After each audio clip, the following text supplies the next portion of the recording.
Hello mga kalakwatsa! Welcome back sa Louie TV. For today's video, agtakaw tayo tirabong. Charot!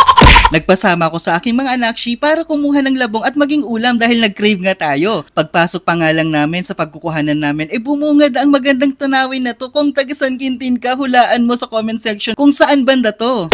Medyo matirik nga ang daanan pero laban para sa labong. Ang labong o bamboo shoots ay bagong tubo o murang puno ng kawayan. Nakakatulong ito pampababa ng timbang, heart protection, pambalanse ng kolesterol at pambababa ng dugo, kaya for the go! May nakita na nga kaming bibiktimahin, puputuling labong, kaya naman for the putol agad sabay sipa, ganerns!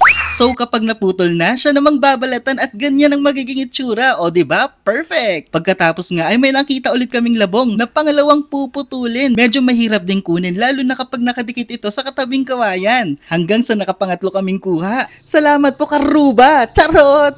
For the joey na ang mga person dahil successful ang pagtakaw ng rabong. Eme!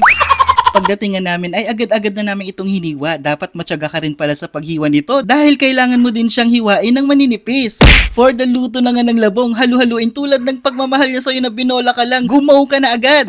Eme! Ginataang labong nga ang lulutuin natin, kaya for the lagay na ng gata. Puting gata na masarap at masustansya. Charot! Luto na nga ang ginataang labong at for the subo na tayo agad-agad. Tara, lafang! Gimasen! Mga kalakwatsa, sana na-enjoy nyo ang video na ito. Suportahan po ninyo ako at i-click ang subscribe button para magkasama-sama ulit tayo sa susunod na vlog.